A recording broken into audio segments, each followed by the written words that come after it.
Let me tell you about something that's happening to real people right now, and it explains the state of the job market better than any unemployment statistic ever could. Someone reached out recently with a story that honestly stopped me in my tracks. This is a person with solid experience, a good resume, real skills, not someone fresh out of college with no track record. A normal corporate job, nothing glamorous, nothing risky, just showing up, doing the work, building a career. And then one day, completely out of nowhere, they got let go. And isn't it funny how it always comes as a shock? You're expected to give 2 weeks' notice when you leave a job so your employer isn't left scrambling. But a company can walk you into a conference room on a Friday afternoon and that's it. You're done. No warning, no runway, just gone.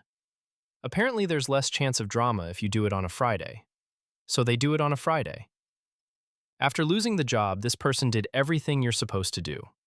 Updated the resume, reached out to contacts, focused on roles that actually matched their background, not swinging for something completely new, just targeting positions they would genuinely qualified for. By the book. And over the next several months, they submitted over 500 job applications. Let that land for a second. 500 applications. That's a full-time job in itself, just managing the process. The tailoring, the cover letters, the portals, the follow-ups. And I've heard from people who have sent out 1,000 applications and still have nothing to show for it. Out of all 500, only about 25 responded. And this person actually made it deep into the process with several of them. Final rounds, multiple interview stages, the whole thing. And still no offer. Getting that close, repeatedly, only to keep hearing no. That kind of sustained rejection wears on you in a way that's hard to describe to someone who hasn't lived it. What makes the pressure even heavier is that this person was the primary income earner for their household. So this isn't just a personal career setback. It's the family's financial foundation being pulled out from under them all at once.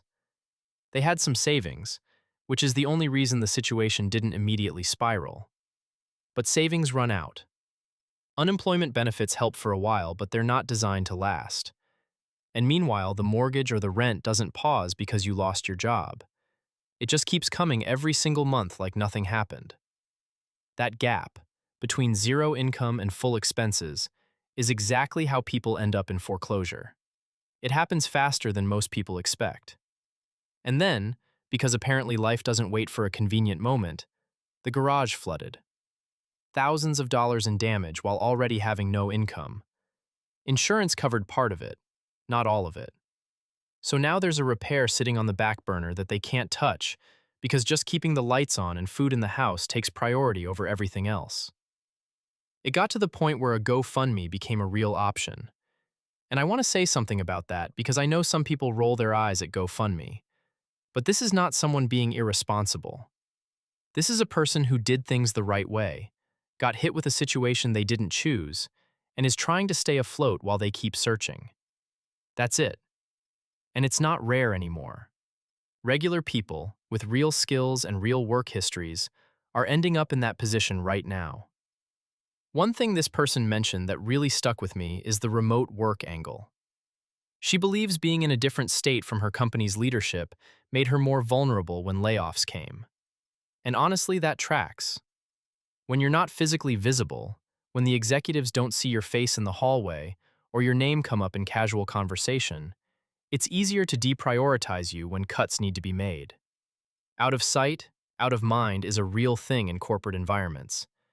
And with more companies pushing return to office mandates, people who were hired remotely are finding themselves on the wrong side of a policy they had no control over. After about 7 months, she did find something.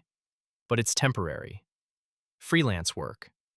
It brings in some income, which is better than nothing, but it's not stable. It's not the salary she was making, and it won't last forever. She's still in a holding pattern, just trying to bridge the gap. The thing she said that really resonated, and I hear this from so many people, is that you're either underqualified or overqualified. There's no middle ground anymore. Companies have this perfect checklist, and if you don't hit every single item on it, they'd rather leave the position open than make a hire that's 90% of what they were looking for. Meanwhile, everyone on the existing team absorbs the extra workload for no additional pay. It's honestly a little insane. The job market right now is a lot like dating in a certain way. Everyone's holding out for the perfect match and passing on perfectly good options because one box doesn't get checked. And just like with dating, this rigidity doesn't serve anyone well. Companies are sitting on open roles for months, while qualified people sit at home sending out their 500th application. Something is clearly broken, and the layoffs haven't slowed down. Since the start of 2026, they've actually picked up, but hiring has slowed to a crawl at the same time. So you've got this brutal combination: more people entering the job market and fewer companies actively bringing people on. The result is a lot of people replacing steady, full-time income with freelance gigs, contract work, and side hustles just to cover their monthly expenses. So the next time someone tells you the economy is strong and the job market is healthy, remember stories like this one. Because behind the headline numbers are real people with real skills and real bills who are applying to hundreds of jobs and hearing nothing back. Some of them are losing their homes. Some of them have it even worse. Now let's talk about something practical.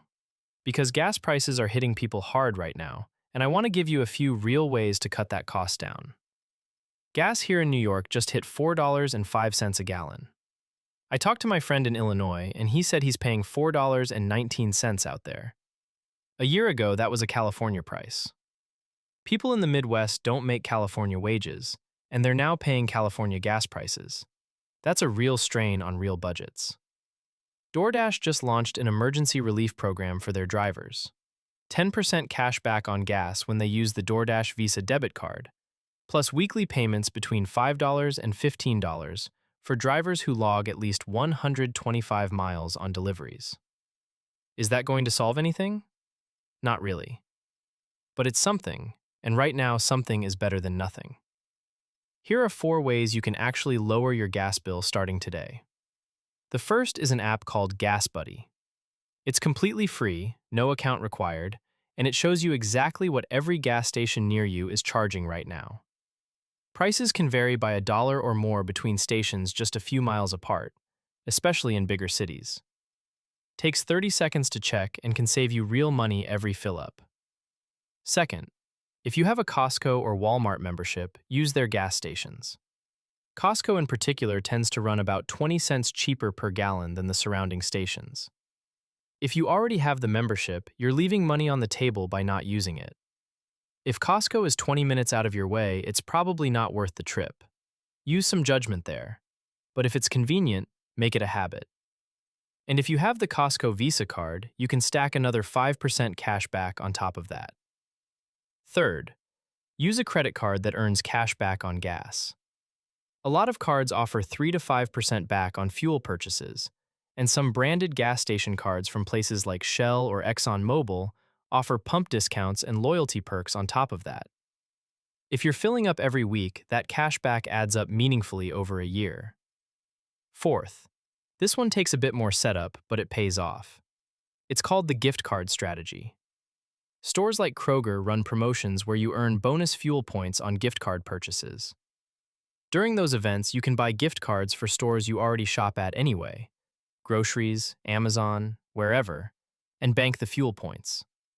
1,000 points typically translates to $1 off per gallon. So buying $250 in gift cards during a 4 times points event could net you $1 off per gallon on your next fill-up. It requires having some cash available up front, so it's not for everyone. But if you're not living paycheck to paycheck and you want to stretch your dollars further, it's one of the better hacks out there. One more thing worth mentioning. If you shop online at all, look into Rakuten. It's a free browser extension that gives you cash back at hundreds of stores automatically. I've been using it for years and get a check from them every quarter. It's not going to change your life, but it's completely free money for something you're already doing. I know things are tight right now for a lot of people. These aren't solutions to the bigger problems: the job market, inflation, the cost of housing.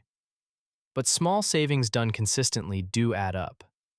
And right now, every dollar counts.